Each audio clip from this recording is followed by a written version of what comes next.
En la quietud de la noche, su aspecto puede confundiros, pues ya no llevan sombreros de ala ancha, ni copa alta, ni van montadas sobre palos de escoba.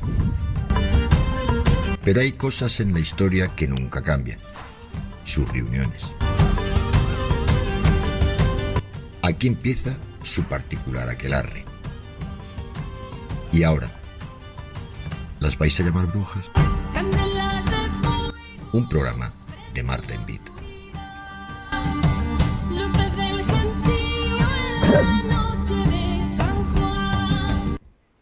La noche cae lentamente y el cielo se oscurece como un gran manto lleno de secretos. Las estrellas nos observan mientras crepita nuestra hoguera, la cual nos hipnotiza porque espera a desentrañarnos todo aquello que queremos contaros en Aquelarre Bostik. Hablaremos de la mente humana, la cual se entremezcla con visiones, con susurros y presencias muchas veces difíciles de explicar. Nos vamos a mover entre la frontera difusa de la ciencia y lo paranormal.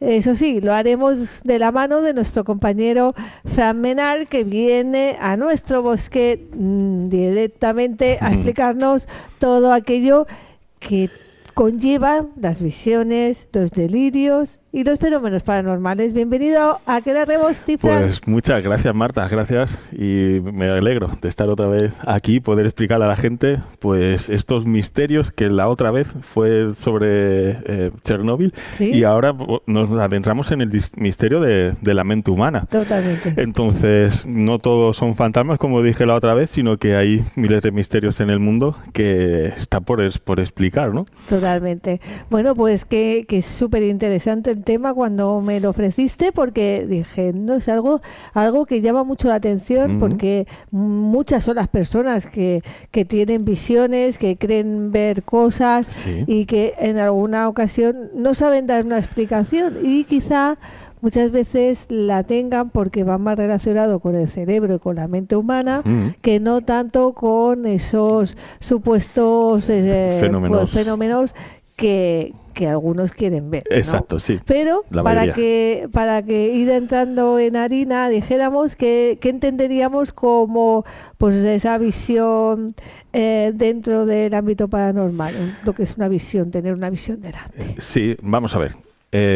Si hablamos en el ámbito paranormal, sin primero entrar lo que es la mente humana, una visión paranormal quiere decir que estamos viendo algo antropomorfo, es decir, algo que no está en este momento, no se ve. O sea, no tienes por qué verlo. Lo que pasa es que, como digo yo siempre, hay una rotura en ese espacio-tiempo y tú también tienes que estar en ese momento para tú poder verlo. Es decir, tiene que haber un aumento de energía para tú poder ver ese fenómeno paranormal. Hay dos tipos de fenómenos paranormales de poderlos ver. Uno es el fantasma. Este fantasma puede comunicarse a través de ti, a través de golpes o a intentar, es decir, lo que está intentando es él sí que intenta comunicarse contigo. Luego está el espectro, que tú puedes ver esa visión, puedes ver esa forma antropomorfa paranormal, en el cual te puede enseñar cualquier extremidad. Te puede enseñar de medio cuerpo hacia arriba, de medio cuerpo hacia abajo, pero no interactúa. Es decir, muchas veces lo que está haciendo esa entidad es hacer una pequeña película, que siempre la realiza, aparece, desaparece, y no quiere interactuar contigo. Sin embargo, el fantasma sí. Pero estos fenómenos paranormales, estamos hablando en sí, sí se pueden producir, siempre y cuando haya algún tipo de fenomenología detrás, como un tipo de energía, campos electromagnéticos, alguna alteración en los campos en los cuales tú puedes verlos en ese momento. Es más, ¿cómo los ves? Como ya hablamos también anteriormente, estos fenómenos paranormales los puedes ver a través de los infrarrojos y los ultravioleta, como dijimos, ¿no? Es decir, si tú ves el arco iris, como ya hablamos la otra vez, vemos todos los colores, pero cuando termina los colores siguen habiendo más colores a la vez del infrarrojo. Sigue habiendo el rojo, el violeta, pero tienes que verlo con unos instrumentos en los cuales te dejen, que el pabellón visual te lo deje ver, ¿no? Entonces, si estamos hablando del infrarrojo, hablamos por encima de los 740 nanómetros, necesitamos una ayuda, es igual que la psicofonía, necesitamos poderlas escuchar porque están por debajo del pabellón auditivo, y si estamos por el ultravioleta, estamos debajo de los 450 nanómetros, que también necesitaríamos instrumentos para poderlos ver. Eso sería en sí hablar sobre el fenómeno del fantasma en ámbito paranormal, siempre y cuando haya un tipo de fenomenología antes, o sea, una alteración vibracional que consiste en que puedas poder ver estos tipos de fantasmas. Qué interesante. Pero, ¿por qué muchas culturas antiguas Sí. solían interpretar pues esas visiones con experiencias espirituales o sobrenaturales? Verán, Marta, en aquellos tiempos la mente humana no sabía distinguir lo que era fantasmas a lo que era real. Es decir, para ellos todo lo que veían supuestamente a nivel visual era todo como si lo pudieran tocar, era todo real. Es más, en aquellos tiempos, en aquellas culturas, lo que hacían era invocar a sus guerreros, invocar a sus seres queridos para poder ser ayudados. Es decir, que las cosechas fueran bien, si hubiera sequía, que hubieran lluvias. En fin, por ejemplo, estaríamos hablando de la antigua Grecia, que por ejemplo ellos llamaban a lo que era el Hermes. Sí, Claro. sí. Hermes era el dios de la guerra, entonces Sí. lo que hacían era hacer invocaciones para ver qué tal les podía ir en la guerra, si la ganaban, si no la ganaban. En este caso, si nos vamos al Tíbet, pues ellos invocarían al Deidad, que es un dios pues como de los deseos, de los milagros, o sea, cada cultura Ha tenido invoca... sus propias creencias, Sí. con sus propios, creando Claro. sus propios dioses a los que han a invocado lo que han invocado para que se manifestasen. para que se manifestasen y puedan ser ayudados de alguna manera u otra, como por ejemplo pasó con la pitonisa de Endor, por ejemplo, cuando fue el rey a decir si ganaban sus guerras. Es decir, según cómo, pues en esas tiempos que había, pues sí que hacían, por ejemplo, los indios también, ¿no? Invocaban a sus guerreros, invocaban a sus dioses para que, por lo mismo, a ver por si habían lluvias, si podían ayudarlos. También Y entonces, como protectores, ¿no? protectores, sí, un poco de todo. Piensa que los magos también antiguamente, que eran los astrólogos, para la Edad Media también, lo que hacían invocaciones y para poder ayudar al rey. Es decir, en aquellos tiempos la mente humana no distinguía de lo que podía ser una pareidolia, vamos a llamarlo así, a lo que era algo real. Para ellos todo lo que estaban viendo era siempre real y no había estudios para poder intentar descifrar si podía ser un fallo del cerebro en los lóbulos temporales o algo que podía ser que podía estar viendo delirios y no estar viendo exactamente algo real. Claro, entonces lo que podríamos decir es que la mente humana pues puede generar experiencias, ¿no? Tan vividas que parezcan que son completamente reales, pero no lo son. Claro, pero no lo son. Es Eso todo podría parte ser, de la mente. Pues podrían ser esas visiones, ¿no? Podrían, dijéramos, ¿qué podría generar esas visiones, por ejemplo? Bueno, por ejemplo, si, la epilepsia, Sí. ¿vale? La epilepsia es una enfermedad en la cual puedes ver fenómenos paranormales dentro de la enfermedad. Por eso el tratamiento que se le realiza es para frenar la epilepsia y para que no avance. Los avances de la epilepsia pueden provocar Que una persona tenga visiones. que tenga delirios. Unas fiebres altas. Si tienes unas fiebres altas también puede provocar que sean delirios. Por ejemplo, una medicación mal dada también. Si estamos hablando de una Totalmente. esquizofrenia, Sí. ¿vale? En una esquizofrenia paranoide, lo que son visiones, pero a nivel auditivas. Lo que pasa que cuando tienes esas... Sí, los que tienen este tipo de enfermedad mental Sí. siempre son auditivas. Suelen ser. Suelen ser. La esquizofrenia suelen ser... Suelen ser cuando dicen que oyen voces, ¿no? Sí, Que voces dentro de la misma persona. De la misma persona. Nunca dicen que son voces externas, sino que son como voces internas. Claro, ¿no? ellos, por ejemplo, se hicieron unas grabaciones con una persona con una esquizofrenia paranoide dentro de casa, Sí. lo grabaron para ver qué reacción tenía y era susto, era miedo lo que tenía, era angustia. O sea, él estaba pensando que lo estaban vigilando, que le picaban a la puerta, que querían entrar. O sea, él mismo puede producirse esas alucinaciones por causa de la enfermedad, ¿no? Esto viene provocado por los lóbulos temporales, según el lóbulo que le toque, que esté dañado. Por ejemplo, alguien puede tener visiones en el lóbulo izquierdo, que son normalmente las visiones que ellos pueden tener sean malas. O sea, sean un poco perturbadoras. Depende del lóbulo. Depende del lóbulo. Puedes sentirse amenazado por esas visiones, por esos, pues esos voces que oyes, y si es el lado contrario. Pues ya es todo más tranquilo, más relajante, más. O sea, eso está comprobado científicamente. Sí, entonces. Eso está comprobado científicamente. Eso está que cuando, por ejemplo, alguien va y al consultorio. Y el psiquiatra le comenta que, por ejemplo, está viendo cosas o que percibe, lo que le hace es un TAC, un PET.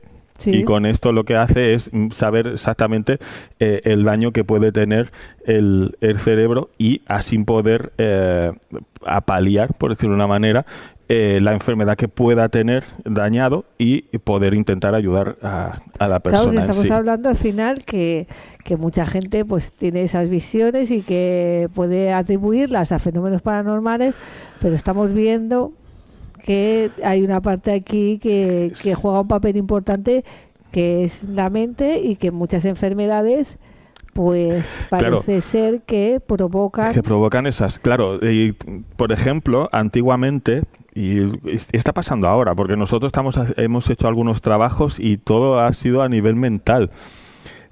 Por ejemplo, antiguamente sabemos que, por ejemplo, cuando alguien era tratado, por ejemplo, de una epilepsia, digamos que el comportamiento de lo que es el fármaco tardaba entre 15 días y un mes. Claro. En hacer efecto. En hacer el efecto. Entonces, si el efecto no funcionaba, tenían que cambiarle otra vez la dosis. Claro. Hoy en día, por ejemplo, cuando tú te medicas, a las horas casi estás notando la medicación. Sí. En aquellos tiempos costaba mucho más, y había mucha gente con un poder religioso en casa, por ejemplo, muy grande, y entonces lo que intentaban era pues decir que no era la ciencia médica, sino que era algo que le había poseído, algo que la estaba, que tenía dentro de ella, ¿no? De hecho, en la antigüedad, en muchas culturas como la egipcia, cualquiera que tuviera ataques epilépticos decía que estaban poseídos por espíritus, y eran capaces de tirarte al Nilo. Quiero decir que es que claro. Las enfermedades mentales han existido toda la vida. Quiero decir que no son nuevas, pero lo curioso es que antiguamente las atribuían pues a espectros, a fantasmas, a entidades que poseían a la persona, y que no había otro remedio más que acabar con su vida pues para liberarla, dijéramos. Piensa que, fíjate, que vamos a la Edad Media y la Inquisición. La gente que tenía esta clase de enfermedad, la epilepsia, o sea, los trataban como que estaban poseídos. Claro. O sea, iban a la hoguera porque la enfermedad no estaba tratada, como hemos hablado antes, como ellos los dioses se comunicaban, y mentalmente todavía no estaba trabajado la ciencia, lo que era el cerebro. Claro. Y en aquellos tiempos, pero es que ahora vamos más para adelante, porque es la mente tan cerrada que había. Sí. Pero es que llegamos al tiempo de Hitler, y la gente que tenía esquizofrenia y tenía problemas mentales, lo que ellos pensaban era que era heredable. Que era un rasgo genético que se heredaba, ¿no? Sin permiso o no permiso, los castraban. Para que esa enfermedad, por decirlo de alguna manera, no tuviera avances. Descendencia y no sé... O sea, fíjate al nivel mental, y hay un trabajito hecho de Hitler también a nivel mental, que también tenía sus tejes y manejes. Claro, la verdad es que, por desgracia, en esa época se hicieron muchos experimentos, sobre todo en campos de concentración nazis, donde mucha gente pues perdió la vida, desgraciadamente, pero por desgracia se avanzó en algunos temas científicos por ese mismo. Es que Es muy fuerte, pero bueno. Entonces podemos decir que existen pues esos casos históricos en los que las visiones consideradas sobrenaturales pues dijéramos, hayan tenido posteriormente pues una explicación científica, porque claro, ha avanzado todo y en este sentido, menos mal que también, ¿no? Sí, mira, por ejemplo, a ver, allá los trabajos que hemos hecho, la gente, cuando tú vas, la gente piensa que ha visto fenómenos paranormales en su casa. Claro, cuando os avisan a vosotros, cuando por ejemplo, os avisa, oye, mira, sí. veniros que estamos viviendo una serie de circunstancias. Sí, hablo por las circunstancias en las que estamos hablando. Sí, sí, claro. Oye, pues estoy escuchando golpes, estoy escuchando ruidos, ha visto sombras por los pasillos de mi casa. Sí. Agua en el suelo. Había una mujer que decía que pisaba agua en el suelo. Entonces es agua que nadie tiraba. Que nadie tiraba. Casa, decía, ¿no? que es que puedo resbalar, es que había agua en el suelo. Y lo pasa que tú, en tu libreta, vas apuntando. Porque hay circunstancias en las cuales, llega un momento en que estás llegando a un punto en el que, le puedes ir guiando. El problema de esta gente, que es como habíamos hablado al principio, Marta, era que la gente quiere ver fantasmas. O sea, no me cuentes cuentos que yo estoy viendo, o sea, no me llames loca, ¿no? O loco. Lo que pasa que tú tienes que ser... A ver, los primeros que somos nosotros los que intentamos buscar esa alteración para buscar esos fenómenos paranormales, pero también le hacemos entender a la gente que somos nosotros los primeros escépticos.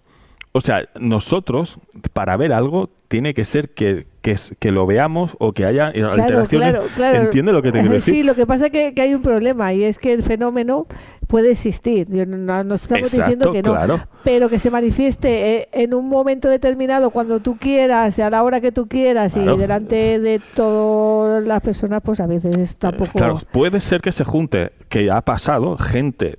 pues que, digamos, mentalmente puede tener algún problema con grupos que les da lo que esta persona quiere. Entonces se puede juntar el hambre con las ganas de comer, que entonces ya... Y claro, montan ahí un batiburrillo que ni ellos mismos se saben explicar lo que está pasando, porque como explican que hay fantasmas y hay fenómenos, y ella, pues la persona se siente, bueno, pues soy los mejores, soy no sé qué, pero no le están sacando ningún tipo de... O sea, se están beneficiando, pero no les están ayudando a la persona. Es muy peligroso, claro. Es que aquí, pues lo que tú decías, ¿no? Según en qué manos caigas, pues teniendo el problema que tienes, porque tú piensas que todo lo que está pasando a tu alrededor tiene un origen paranormal, claro. En vez de primero descartar que sea algo mental o psíquico o algún problema que haya. No, claro, primero, Marta, fíjate si no, que... se juntan con gente que... Claro, fíjate que...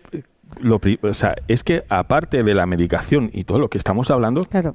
Pueden haber infrasonidos o incluso hasta ultrasonidos que no lo llegamos a escuchar y puedan ser perjudicial y puedan tener también, o sea, que pueda el cerebro ser el origen. El origen, claro, es que hay que estudiar en cada caso, como digo, hay que estudiarlo de una manera distinta. O sea, no todos los casos son iguales. O sea, sí es verdad que vas haciendo ensayos, pero en cada trato es diferente.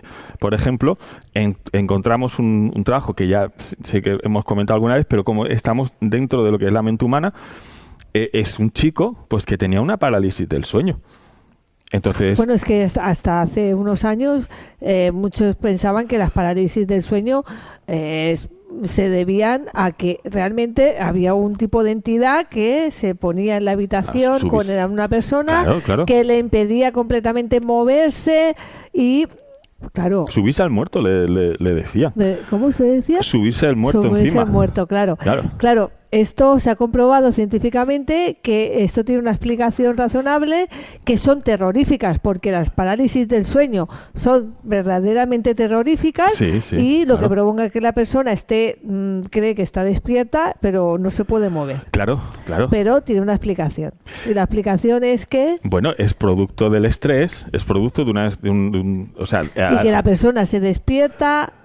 Pero primero se despierta la mente, pero no... Claro, sí. A ver, el problema está en que la persona está dormida, ¿vale? Y entonces lo que hace es que la mente despierta, pero el cuerpo no. Exacto. O sea, el cuerpo todavía está en reposo. Como unos segundos. Sí, lo que intentan explicar cuando pasa estas cosas es que muevan la mano o que muevan los dedos para que intenten intentar despertar el cuerpo y que llegue a volver en sí, por decirlo Claro, lo que pasa es que la gente se pone nerviosa. Se pone nerviosa al porque ver que no puede moverse, claro, ¿no? Tú notas que los ojos los tienes abiertos, Claro. que te quieres mover y el cuerpo no reacciona.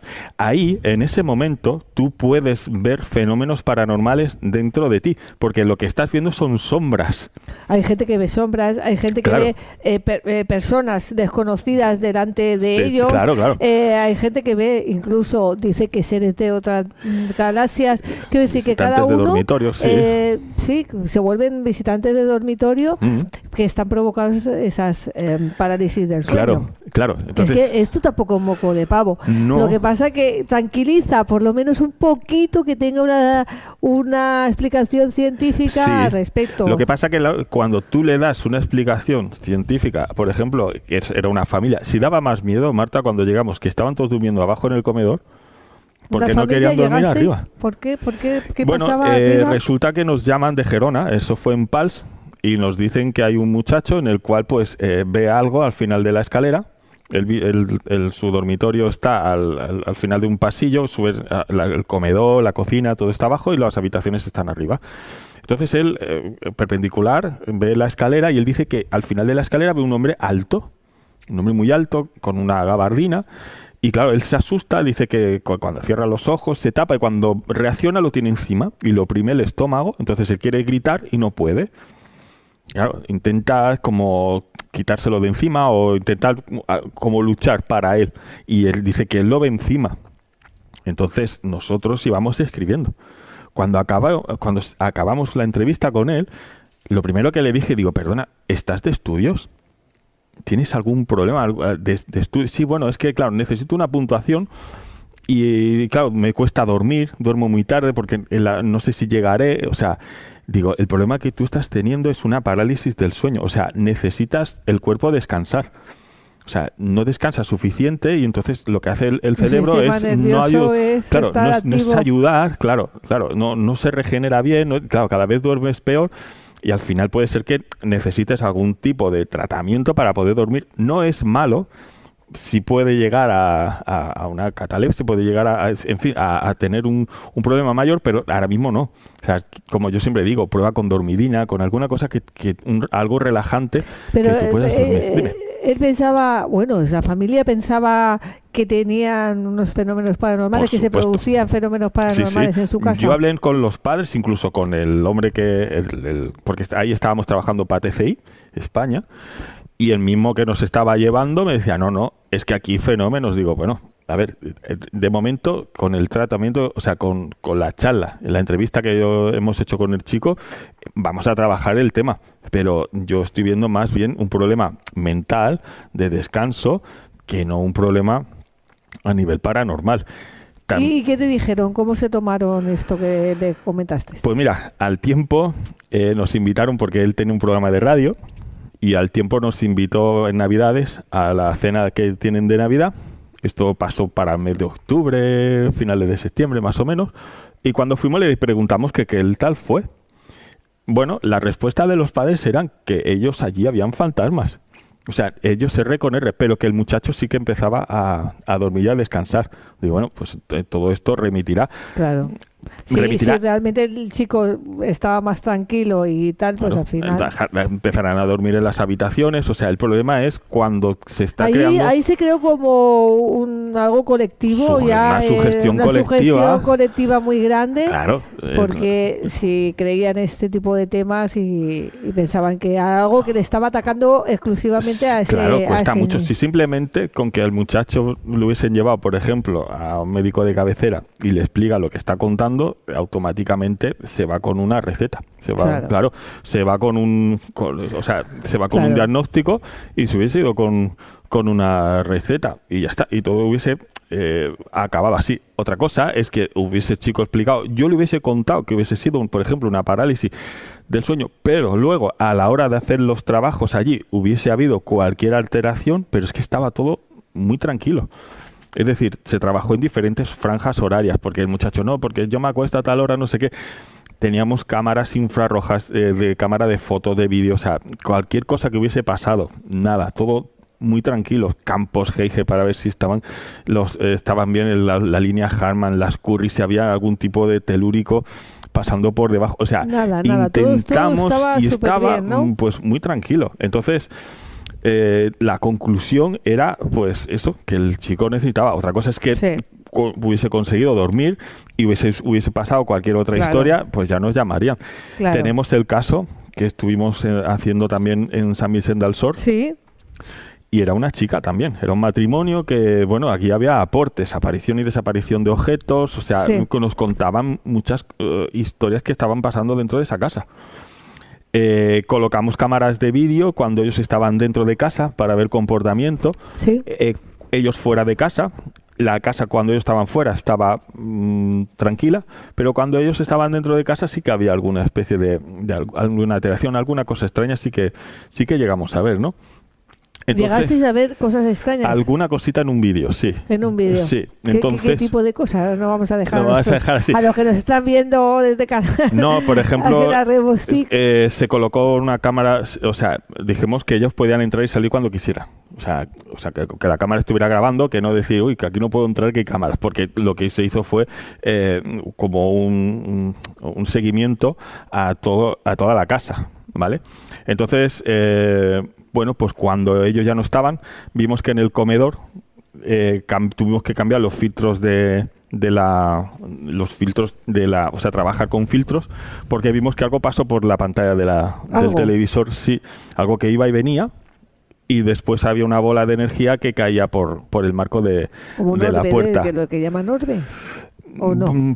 Podía llamar orbes o no sé exactamente qué podría ser, pero podría ser una bola. Es que normalmente el orbe lo que hace es hacer un pequeño recorrido. ¿Y esto esto caía de golpe de arriba abajo, ¿sabes? ¿Y se veía que era lo que pasaba por esa pantalla? No, era algo muy, muy extraño, era algo... o sea, la definición, intentamos limpiarla y lo que era algo... ¿Una masa? Una masa, sí, una masa un poco antropomorfa.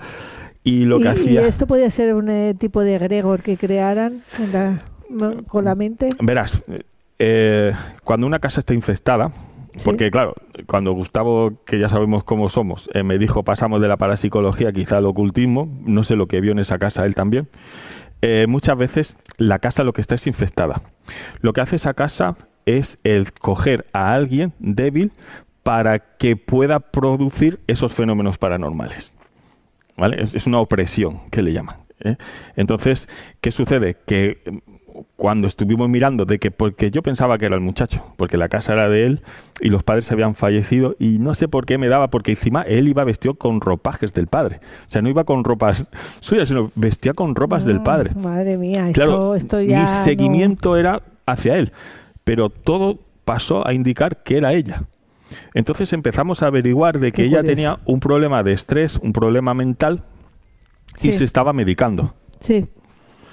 Entonces, claro, después de hacerle un seguimiento a la familia, preguntar y hacer más ensayos dentro de casa, nos sentamos como estamos ahora tú y yo, Marta, y le dije que habíamos averiguado quién de los dos era el que podía promover los fenómenos paranormales, que era un problema psíquico, no brote psicótico. O sea, le dije, un problema psíquico quiere decir pues un problema de estrés o un problema porque lo está pasando mal en ese momento, ¿vale? O sea, cualquier otro tipo y que puede estar medicada.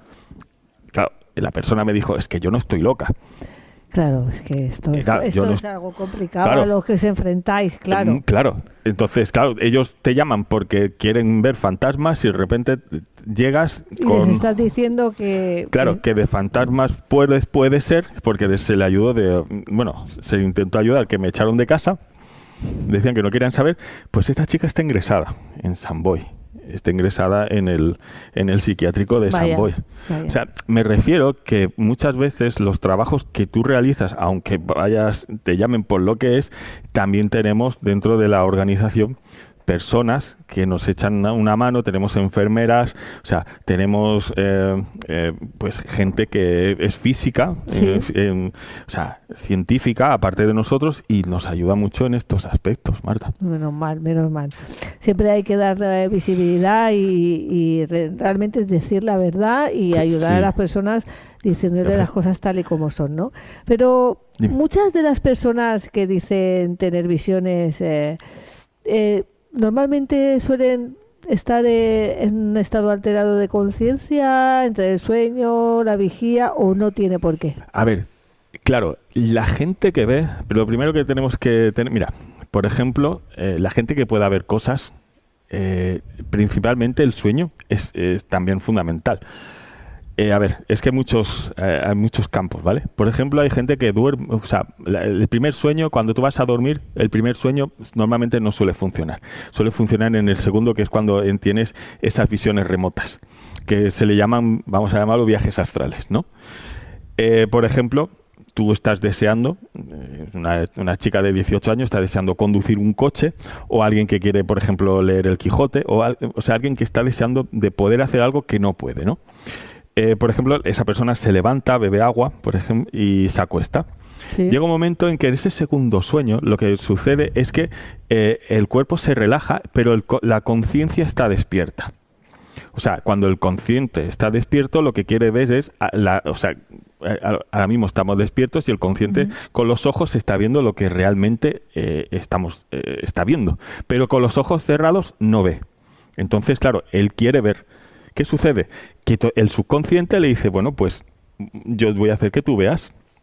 Y el subconsciente lo que hace es le proyecta cosas que el consciente piensa que para ti es real. O sea, tú estás realmente viendo lo que el consciente te está indicando. Es decir, estás en vigilia, ¿vale? Del sueño, estás en modo Zen, en modo REM, perdona, y lo que lo que estás teniendo es una visión hinagógica. Ah, sí, porque claro, están las hipnagógicas y las hipnopómpicas, ¿no?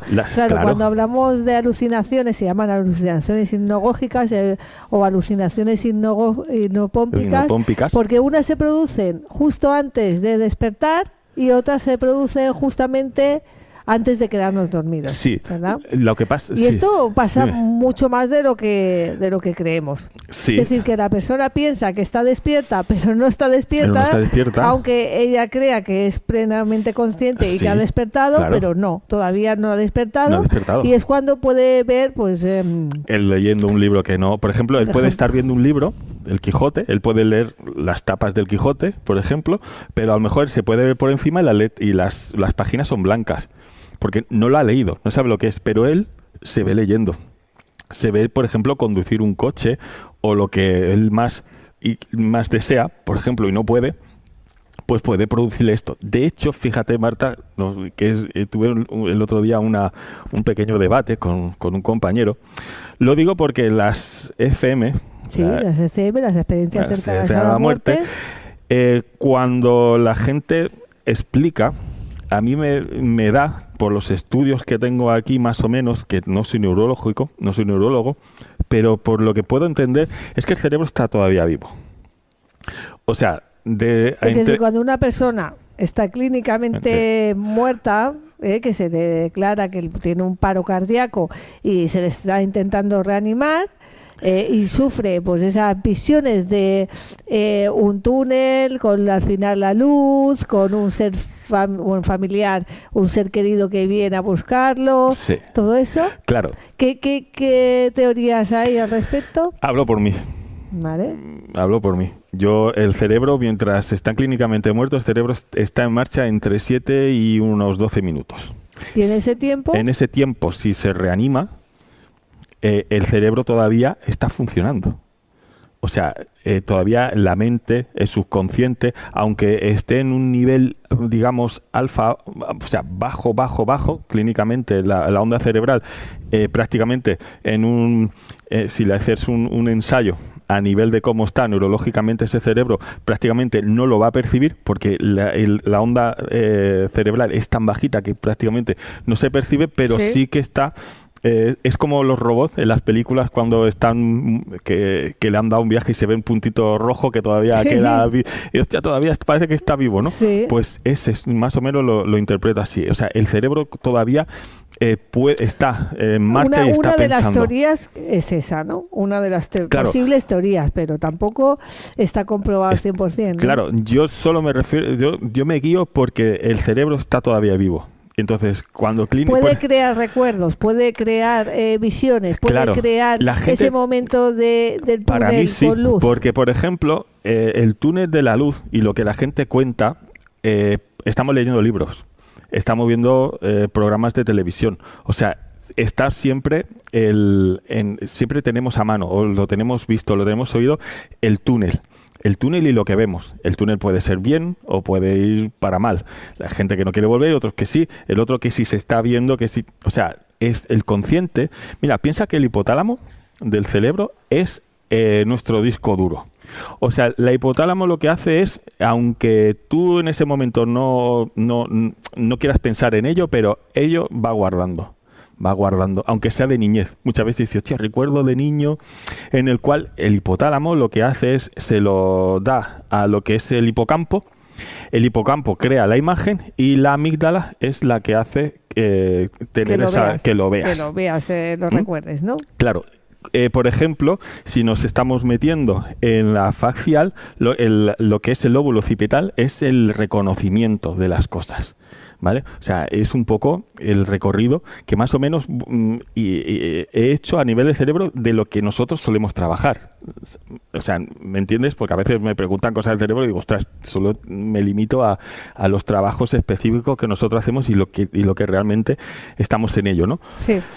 Entonces, ¿qué es lo que sucede? Cuando dices, hostia, es que ¿por qué yo veo que me están operando? O ¿por qué yo sé que? Porque tú, antes de operarte, por ejemplo, la gente que está siempre en los médicos, que están con curas, que están hasta que siempre están charlando lo mismo. Pues mira, me van a operar de esto, me van a hacer, aquí hacen esto. O sea, llega un momento en que el recuerdo aparece y lo que le está dando la información en el cerebro es como un sueño. O sea, están recordando todo lo que está pasando en ese momento. Entonces, cuando esa persona despierta dentro de ese tiempo, verás que siempre todos te van a contar que han pasado ese túnel. Si pasa más de 20 minutos, contra más tiempo pasa, el cerebro más dañado queda. Claro. Entonces llega un momento en que tú puedes despertar a la persona, pero ¿qué sucede, Marta? Que no recuerdan absolutamente nada. Mucha gente no recuerda a las personas. Tengo un amigo, ahora que está ingresado, que le ha dado un ictus, por ejemplo, vaya. Y no recuerda a nadie. No. Me refiero a estos aspectos.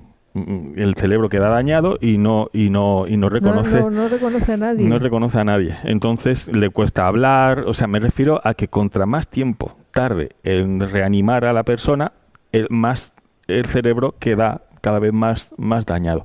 Entonces creo que dentro de ese tiempo que el cerebro todavía puedes recuperar, creo que las circunstancias de lo que es una visión a través de la CCM puede venir que el cerebro todavía esté vivo, aunque el cuerpo todavía no lo hayan recuperado. Bueno, es curioso. Es una teoría mía. Bueno, pues es está un bien, trabajo. Está bien, muchas gracias. Pues aparte podríamos considerar también que el estrés, el miedo, la sugestión, claro, puede provocar experiencias que se interpreten, pues eso, como apariciones o presencias, pero realmente es el miedo que tenemos, el estrés que estemos viviendo, claro, y todo esto, ¿no? Claro, Marta, claro, mira. Pues solo es irte a un lugar abandonado y empezar a tener miedo, porque es humano el tener miedo, claro, ¿no? Y te sugestionas y allí empiezan a pasar de todo, por lo menos dentro de tu cabeza. Dentro de tu cabeza, claro. Mira, se puede hacer, pues te voy a poner el ejemplo muy fácil de, por ejemplo, nosotros, imagínate que vamos tú y yo, vamos a cualquier, por lo que sea, Torres Albana, o vamos a algún sitio abandonado y llevamos a alguien con nosotros, alguien que está deseando de venir. Y resulta que antes de subirlo al coche y llevarlo, pues le decimos, mira, allí había fenómenos paranormales, allí nos han lanzado piedras, nos han llegado a tocar. Esa persona empieza a darle vueltas al cerebro, a sugestionarse, y antes de montarse la furgoneta ya está asustado. O sea, va con un miedo terrible. Va pensando, ostras, ahora cuando llegue allí puede ser que alguien venga, me tire de los pelos o me haga o me torne. O sea, tú misma, la información que tú le puedas dar y según como tú se la estés ofreciendo, claro, puede causarle un estrés y una forma. Fíjate que de las primeras salidas que he llegado a hacer el grupo, de las primeras, fuimos a Fígols. Y durante el día, la tarde, empezamos a mirar, a hacer fotografías y tal. Pues la gente que estaba con nosotros, que no estaba acostumbrado a esto, cuando cayó la noche, no se despegaban de nosotros. O sea, habían generado un miedo ya entre ellas, de esto de noche, ¿cómo será? O sea, habían generado un miedo que es que estaban pegadas a ti. O sea, el miedo, el estrés, el desconocimiento de dónde vas, de qué puede pasar. Pues, el miedo a lo desconocido, es bastante, claro. Bastante Luego también te puedes encontrar, que nos ha pasado, que ya es un poco mental, es un poco la vista que te puede engañar. Por ejemplo, hemos estado en Portugal, hemos estado en una fortaleza en los cuales las luces eran cálidas. Los fluorescentes no eran blancos, sino que eran cálidos. Y las jácenas de las puertas, todas, pues claro, te hace así, y como hacían sombra, mirabas como si, claro, si la luz fuera... ¿Qué es lo que se ha movido ahí? Claro, ¿no? La sugestión de donde estás, de lo que estás haciendo, la luz cálida, pues muchas veces te hace poder mover o quizás mover a cualquier objeto o lo que sea y ves como las sombras, ¿no? Pero muchas veces la luz... La forma en la que estás trabajando, dónde estás, también es bastante curioso. Piensa que a veces con los grafitis de hoy en día usan de estos que son fluorescentes y historias. Bueno, aquí en la nave de Aquelarre, la nave de nuestro bosque, según si miras una de las paredes... aquí tienen truco de esto. Sí, claro. Si te pones unas gafas de estas... ¿Cómo se llamaba? De estas que te ponías en el cine de 3 dimensiones. De 3D, ¿no? Sí. Puedes ver otra cosa que hay debajo, pues fíjate que todas estas cosas influyen a la mente humana a poder desarrollar cosas que son. Ahora esto de las luces que dicen que te pongas en casa antes de dormir una bombiquita roja para que el cuerpo y la mente descanse mejor, porque el cerebro capta que la luz roja sirve pues para bajar el nivel de la onda cerebral y la onda cerebral y crear como es la hormona del sueño. Así que se están descubriendo cada vez más cosas. Una simple bombilla roja, quiero decir, que tampoco se necesita pues, muchas cosas. Fíjate. Ojo con las bombillas rojas, que a veces también pueden ayudar a ver cosas que no... También es verdad. Es que justo cuando lo estaba diciendo lo estaba pensando. Digo, hombre, estoy hablando de luces rojas que también son propicias, ¿verdad? A veces también te relajan tanto que a lo mejor se te abre aquí algo, ¿no? Se abre como una puerta, ¿no? A otro lado. Mira qué colores, Fíjate. La luz roja. Sí, bueno, mira, por ejemplo, Persinger era un neurólogo, era americano. Y él, por ejemplo, hizo pruebas, se llama el casco de Dios, que con unos electrodos lo que hacía era, como digamos, hacer masajes en los lóbulos temporales, y lo que hacía era que con un cerebro sano poder intentar ver cosas que no son. O sea, estábamos viendo visiones. Es decir, que ya se ha hecho pruebas, ensayos con cerebros sanos en los cuales Michael Persinger, y que tiene una historia impresionante de ensayos que se han hecho y vamos, es increíble. De hecho, hay, también, pero esto ya es más bien relajaciones, bueno, viajes astrales, porque hay una forma que, por ejemplo, los sueños, cuando haces viajes astrales en sueños, también los puedes ser provocado por otras circunstancias. Se llama Anysin. Ajá. Sí, el Anysin lo que hace es te pones unos auriculares y te ponen varias frecuencias de onda en cada oído. O sea, no estás escuchando lo mismo. En cada oído son unas vibraciones de onda totalmente diferentes. Entonces lo que te hace es provocar, digamos, la salida de tu propio cuerpo. Yo lo he probado. Lo he probado porque Enrique Ramos, que es un compañero y un amigo mío, al que le mando un saludo, pues él es del Instituto Monroe, que se dedica a hacer claro. justamente la técnica que Muy nos bueno has dicho. también el hombre, y nos invitaron hace unos años a un congreso en Huelva, donde dimos una conferencia cada uno. Y en esa conferencia, pues...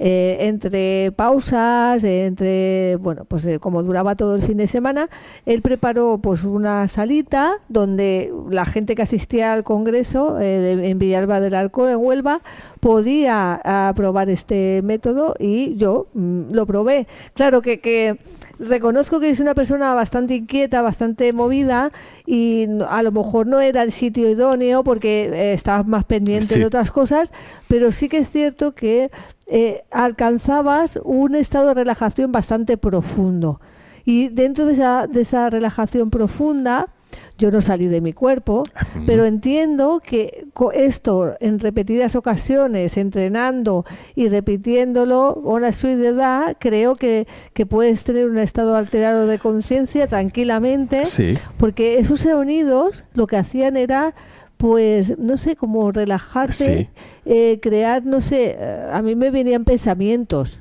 pero yo no salí de mi cuerpo. Pero esto de Enrique Ramos sabe un montonazo, y además imparte cursos y todo, ¿sabes? Claro, piensa que cuando haces este tipo de terapias, lo que hace es que el cerebro baja al zeta.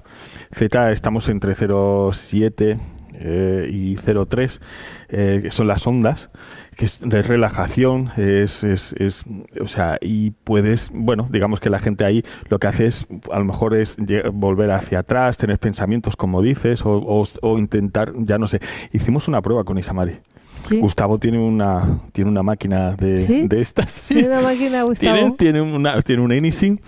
Y estábamos en el comedor, bajamos las luces, le pusimos unas gafas con los cascos puestos, las luces apagadas, y en el aparato que Gustavo llevaba veíamos la onda cerebral en ese momento de relajación que llevaba. Como tú dices muchas veces, quizá no era el sitio, el lugar, o quizás aquello de que no la cogíamos bien, pero nos daba unas ciertas lecturas que todavía faltaba por bajar, pero aún así hicimos el ensayo. Simplemente lo que hicimos era ensayar para ver cómo se hacía el trabajo y cómo se podía hacer el Anything. Yo había hablado mucho de él, Gustavo también habíamos hablado, y me dijo, a ver si encuentro la máquina, y lo probamos. Buscamos a alguien para poderlo hacer, y bueno, dijimos, pues te toco. Sí. ¿Y qué sintió? Bueno, ella decía que en ningún momento notaba, como has comentado, ¿no?, que podía bajar. Sí que quizás con la luz apagada, las gafas puestas y con las lecturas, sí que notaba como una cierta relajación, pero no llegaba a ningún extremo. Me imagino que tendría, pues eso, o más, o sea, hacerlo más frecuente, o intentar primero hacer como una especie de hipnosis, o sea, bajarle y luego meterla bajo el instrumento. Es decir, me imagino que habría que primero bajar las pulsaciones también, ¿vale? Y entonces pues intentar hacer el trabajo. Pero bueno, hicimos esos ensayos, pero sí que podemos, a nivel científico se puede trabajar el cerebro. Mira, en Sevilla, hace muchos años, me parece que podemos hablar de la década de los 50, 60, había un médico en el cual también con electrodos decía que podía controlar la mente humana. Este científico lo que hizo fue que, tras ensayos con los electrodos y en los lóbulos temporales, vio que a través de un aparato que él inventó, podía dominar, digamos, entre comillas, un poco el cerebro, o sea, controlarlo. Y lo hizo con un toro. ¿Un toro? Sí, se sentó en medio de una plaza de toros, y él llevaba el control como si fuera un control remoto de un coche teledirigido, más o menos, para que te hagas una idea. Y le puso unos electrodos al toro. Cuando abrió el chiquero, el toro salió disparado. Claro, él estaba sentado, y cuando el toro estaba a una cierta distancia, él pulsó a los electrodos y el toro se detuvo. Sí.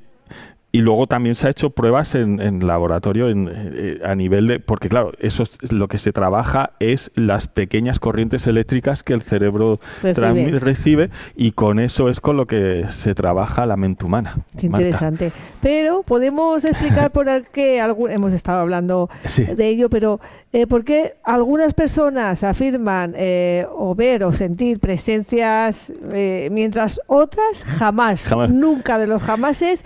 Mira, son como piedras humanas, como nada, nunca han sentido nada de ello. Mira, vamos a hablar primero a nivel parapsicológico y después cada vez nos vamos yendo a la ciencia, ¿vale? Mira, a nivel parapsicológico, por ejemplo, cuando somos pequeños, los niños todos perciben.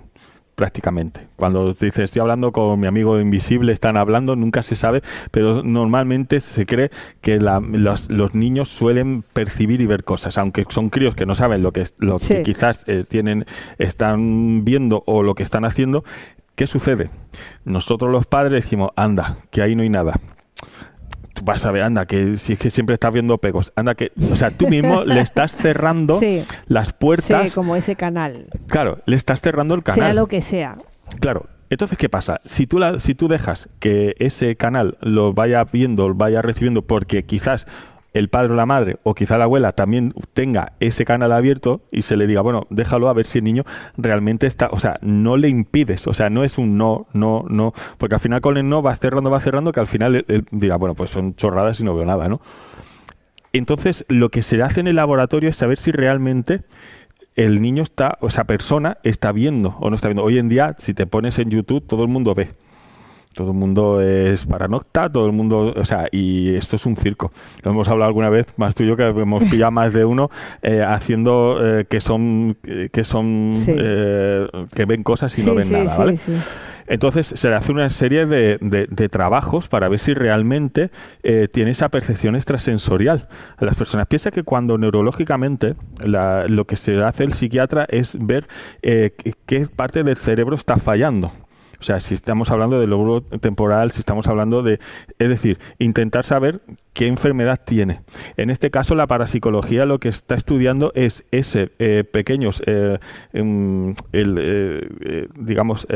esa parte del cerebro en el que emite esas corrientes eléctricas, ¿vale? Se trabaja con ellas para ver si realmente está produciendo esos fenómenos paranormales, incluso hasta también saber si a nivel eléctrico, por ejemplo, están las cartas Zener, pero tenemos también otro trabajo que es como el Simón, que le digo yo, que son de colores.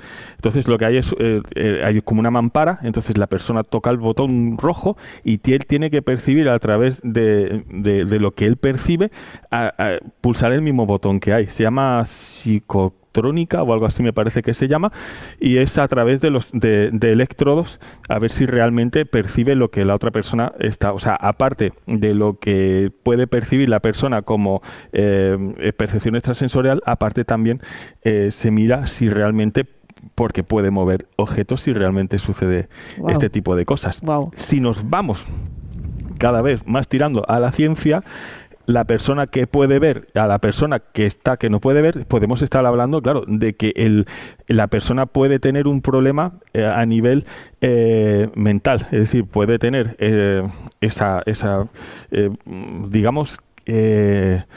puede tener el cerebro dañado y la persona no saberlo.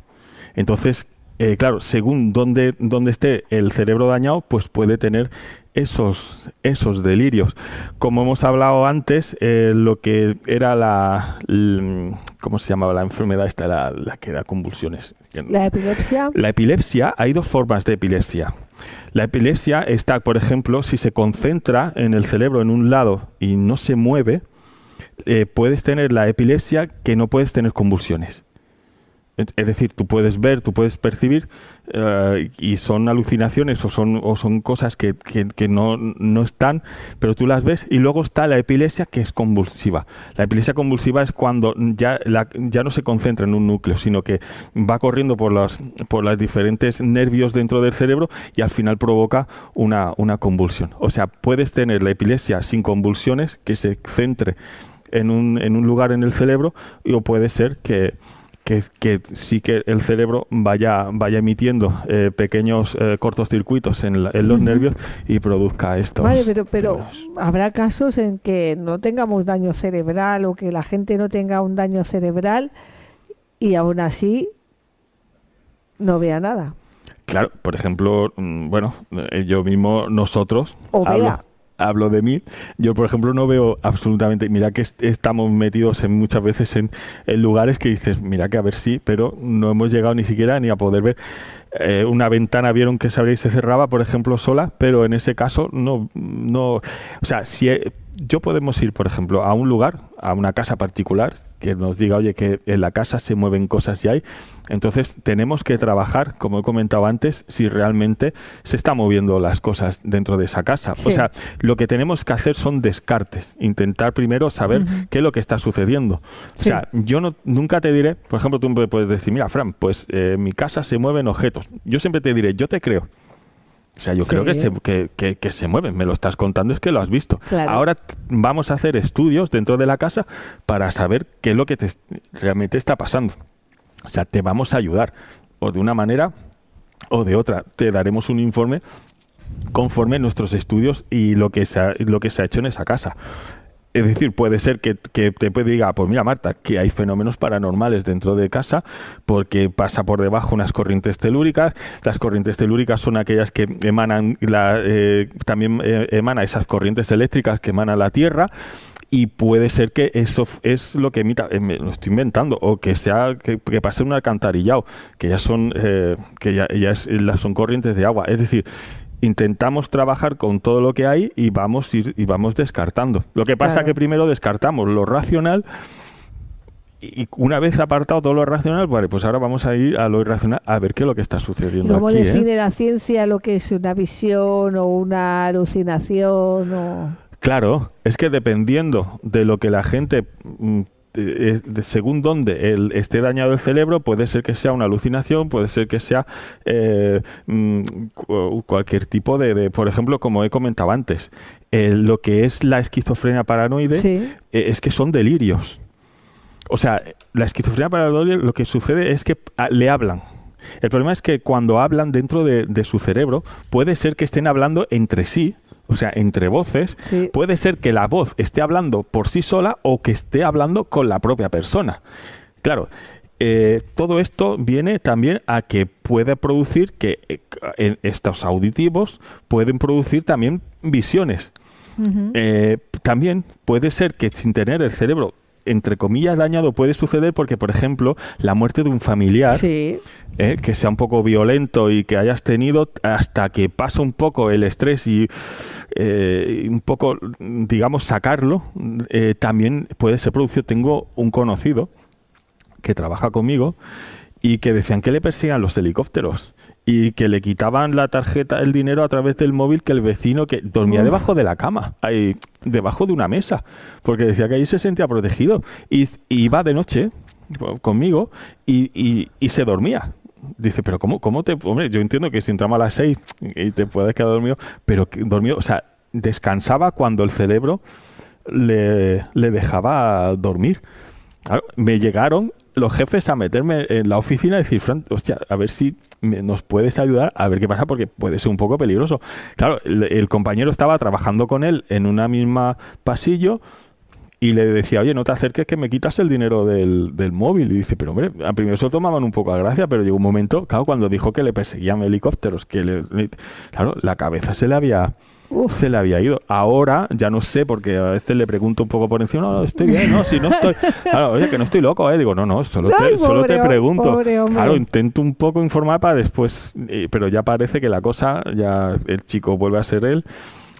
Vale, y aparte de una esquizofrenia, ¿qué otros procesos o enfermedades pueden provocar que una persona vea o escuche cosas que no están aquí? Bueno, como hemos comentado, es decir, cuando uno está enfermo con una demencia, un Alzheimer, un Parkinson... Claro, es que claro... Todo lo que tenga que ver con el cerebro... Con el cerebro dañado pueden ser cosas que puedan ver, por ejemplo, la enfermedad de, por ejemplo, el cáncer, cuando está muy avanzado, que ya la gente empieza a ver delirios. O sea, es que todo lo que sea el cerebro dañado de alguna manera produce todo este tipo de fenomenología dentro incluso hasta a veces... Esto es en el lecho de muerte, ¿no? Sí, que muchos dicen ver en el lecho de muerte, ¿no? En sus últimos momentos a seres queridos o a alguien que se le pone a los pies de la cama, ¿no? Sí, claro. También, como he comentado, es que son fiebres altas, son todo lo que sean enfermedades que puedan, digamos, el cerebro poder ser dañado de alguna manera, ¿no? Entonces, claro, esto como con una encefalografía, cuando pasa estas cosas así, con una encefalografía puede salir la enfermedad que puede uno llegar a tener, porque a veces las fiebres altas no saben el por qué y le hacen ensayos, le hacen pruebas hasta averiguar qué infección puede tener. Una infección de orina, por ejemplo, sí, puede provocar alucinaciones y delirios. Es que hay muchas alteraciones. Muchos medicamentos, claro, también. Mira, estuve en Badalona, por ejemplo, lo que te he contado antes, que pisaba agua, que podía resbalar. Por ejemplo, Petri, esta mujer trabaja en enfermería y la mujer mayor me iba contando. Nosotros fuimos apuntando y al final, claro, la familia decía, ¿qué puede ser? A ver si hay alguien aquí y le está haciendo... Porque ella decía que dejaba el libro de leer por las noches, apagaba la mesita de noche y de repente alguien como que le daba en la cara, ¿no? Entonces, y yo sentía como si alguien le agrediese. Sí, como estaba durmiendo y que le pasaba la mano como por el flequillo, como le ponían las manos encima. O sea, habían muchas cosas que contaba que eran un poco extrañas. Pero bueno, nosotros escribíamos porque, como siempre, yo te creo, pero vamos a ver hasta qué punto está la situación en esa casa, ¿no? Entonces yo avisé a Petri, digo, Petri, me pasa esto, le dije los indicios. Y nada más con lo que yo dije, más la edad de la mujer, me dijo, se está tomando una medicación que se llama tal, no me acuerdo, la caja es azul con las letras blancas, me dijo, y la dosis no está bien dada. Me dijo, en cuanto a la dosis la centren, que la coloquen, que la dosis esté bien, todo desaparece y la mujer estará tranquila. Yo cuando acabé de hablar con ella, le expliqué lo que Petri me había comentado, sacaron la caja, que sí que era lo que ella me estaba diciendo. Entonces le dije que tenían que volver otra vez al médico de cabecera, o que le había recetado, para que le volvieran a cambiar la dosis, porque lo que ella estaba viendo era que la dosis estaba mal dada y estaba viendo cosas cosas que no existían, pero que por culpa de una dosis mal dada, pues estaba teniendo esos fenómenos paranormales. ¿Y qué papel juegan los neurotransmisores en la actividad cerebral en este tipo de experiencias? Bueno, es que este tipo, lo que sucede aquí es que cuando, por ejemplo, cuando está, a ver si me explico, o sea, cuando el cerebro está mal, los neurotransmisores lo que hacen es generar esas visiones cuando el cerebro no anda bien a nivel es como se activa modo supervivencia. Claro. Y entonces tiene que generar algo para activarse. Claro. Digo yo, no sé. No, está bien así, claro. Es que también eso lo produce muchas veces el miedo. El miedo, el segundo donde estés, la angustia, muchas veces lo que genera el mismo cuerpo es generar algo sobrenatural sobre ti, que tienes una fuerza que decía, ostras, ¿de dónde he sacado esto, no? Muchas veces cuando el cerebro se encuentra o te encuentras en una situación extrema, el cerebro reacciona a los músculos, a todo el sistema, e incluso sobre todo al sistema nervioso, y lo que hace es hacer cosas que en ese momento tú no sabías que podías hacerlo, y que el cerebro pues es como, tiene unas palabras, ahora no me acuerdo, que lo que hace es, digamos, las hormonas, por decirlo de una manera, hay algunas hormonas que salen, las sobrepasa, y lo que hace es pues como una especie de supervivencia para que a lo mejor puede ser que no colapse uno, ¿no? Exacto. ¿Y conocemos si existe algún experimento científico que haya logrado reproducir pues sensaciones o presencias o algún tipo de visión? Pues mira, hay varias. Lo primero, cuando he hablado sobre el Pessenger, que hablamos sobre el casco de Dios, ese es uno de los ensayos que se hizo, y a través de los estímulos en los lóbulos temporales fue lo que se podía intentar percibir esos fenómenos. También se hizo otros ensayos con de otra índole también, que era con otros electrodos, y lo que hacían era que la persona estaba escuchando melodías. O sea, o sea, promovían con unos electrodos, lo que hacían era, lo que promovía no era, ellos intentaban como que vean visiones, pero lo que tenían eran audiciones. O sea, lo que hacían eran escuchar. Y luego hubo un experimento que se llamaba Philips, que era a nivel parapsicológico o científico, que lo que hizo fue coger a unas personas específicas, entre ellas su mujer, que la tenía ahí metida, y era imaginar una historia de un fantasma. Entonces, con esa historia del fantasma, lo que intentaron era, crearon una habitación que había pasado, la muerte del hombre, y lo que hicieron fue que en una habitación lo que hicieron es recrear lo que ellos habían escrito en esa historia, recrearlo en esa habitación. Y al recrearlo en la habitación, lo que hicieron es ya hacer pruebas, ensayos psicofónicos de un fantasma inventado por ellos. El primer ensayo no salió bien. Lo dejaron y lo volvieron a retomar al cabo del tiempo, y lo volvieron a hacer. Dicen que en el segundo ensayo que volvieron a hacer, aparecieron psicofonías, pero claro, había gente que decía que ya era un poco la sugestión del querer encontrar a ese fantasma inventado en cuestión, y otros pues que decían que sí, que realmente habían hecho el contacto. Sinceramente, si estás buscando un fantasma que no existe, difícilmente puedas aparecer. Que haya psicofonías en cualquier sitio, como hemos hablado muchas veces, porque estamos hablando de infrasonidos, sí, pero sí que hay ensayos en los cuales se han intentado intentar mover el cerebro para ver si podían haber estos delirios o estas visiones a nivel de cerebros sanos con ensayos científicos. Qué interesante. Bueno, ¿y qué fenómenos conocidos dentro de la parapsicología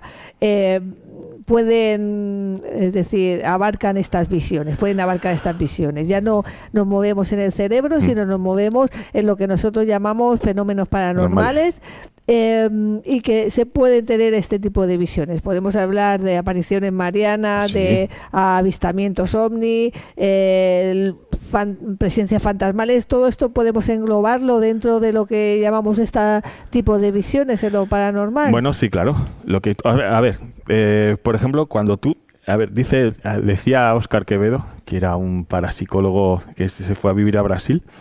Él decía que visiones era a nivel al gusto del consumidor, ¿no? Por ejemplo, pues, las visiones marianas y tal. Por ejemplo, él decía que la gente veía cosas de lo que ellos querían ver. O sea, si querían ver a su familia, querían ver... pero, por ejemplo, las visiones estas marianas, imagínate, una vez contó que había había un grupo de personas en la cual vieron un escampado. Fíjate hasta qué punto, vieron un escampado y dijeron, pues aquí vamos a decir que hemos visto a la Virgen. Y se fueron al pueblo, dijeron que habían visto a la Virgen, la gente subió, ellos vieron a la Virgen y todos los que subían vieron a la Virgen y colocaron una cruz. Wow. Entonces crearon ellos mismos un fenómeno y ellos, todos los que iban a rezar, todos vieron a la cruz. Pero es que ahora hay una ermita.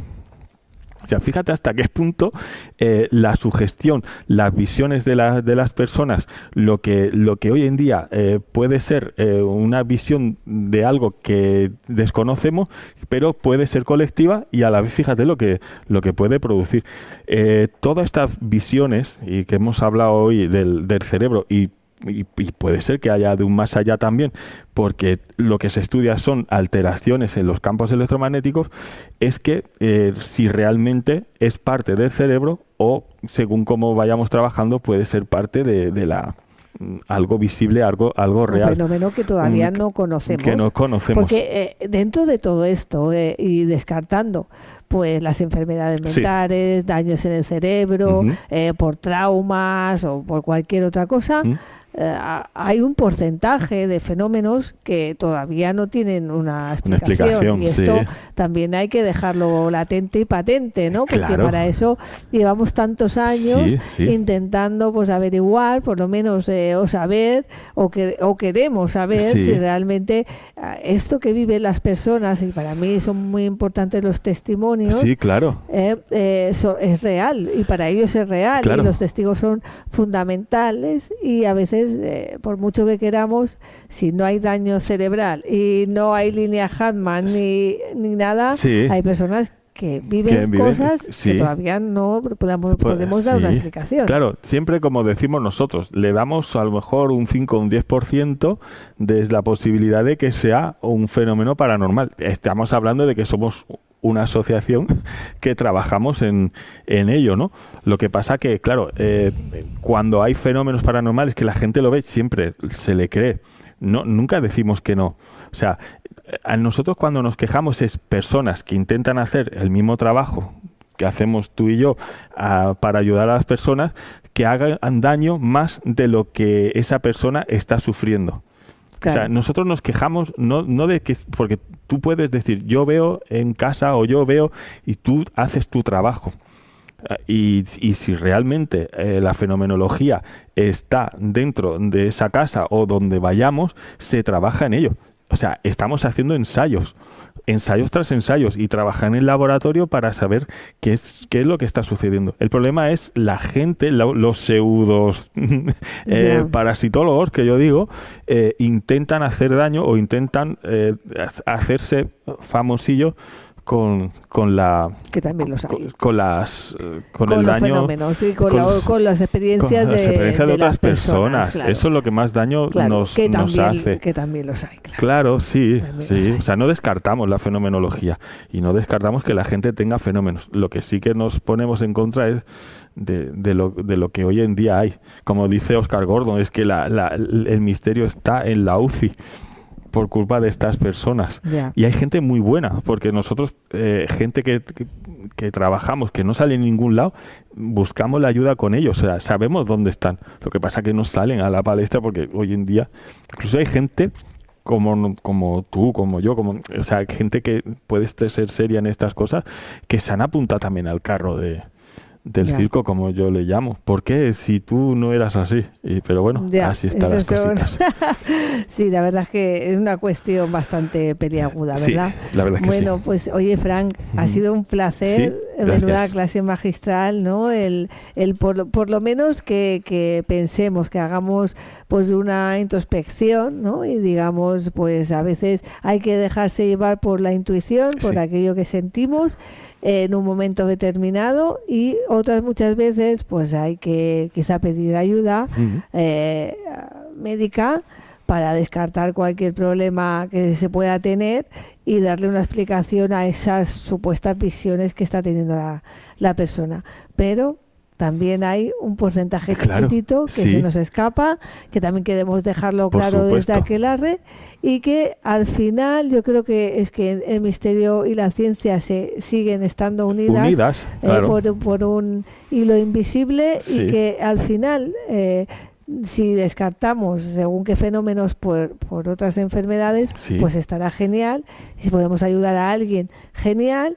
Pero siempre hay esa pequeña brecha por donde se cuela el verdadero misterio, y el que nos hace todavía pues estar entusiasmados en pensar que hay otras cosas que todavía no podemos explicar. Antes de acabar, Hugo Cepeda dice siempre que cuando hay estos fenómenos, lo primero que se tiene que ir es a la ciencia médica. En el momento que la ciencia médica desconoce los fenómenos por lo que puede estar pasando, entonces es cuando entra la fenomenología paranormal. Y luego, hablando sobre la ciencia y la paraciencia, claro, la ciencia no acepta la paraciencia porque los resultados siempre no son los mismos. Para ellos, un resultado nuestro es un resultado al azar.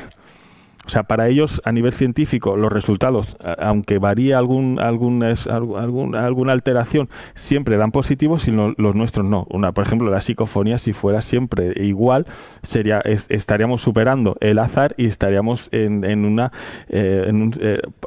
certero de que esto sería así. Entonces, podrías darlo como científico. Ahí es un poco donde choca, pero en sí estamos trabajando con las herramientas que ellos nos están dando y trabajamos esta fenomenología. Es que, como dices, prácticamente estamos cogidos de la mano. Bueno, pues muchísimas gracias, Fran. Espero que vuelvas prontito a la hoguera de Aquelarre. Agradecido de estar siempre aquí contigo, es Marta. Un placer muy grande, de verdad. Y nada, nosotros agradecidos también de que estéis una semana más con nosotros aquí en la hoguera de Aquelarre. Y solamente nos queda deciros una cosa, que prontito volvemos con nuevos invitados y nuevos temas. Y gracias por el apoyo que siempre estáis ahí comentando en iVoox y también podéis comentar en el canal de Roman Polanqui en Aquelarre Bostik. Y solamente por último me queda deciros una cosa. Y ahora, ¿nos vais a llamar brujas?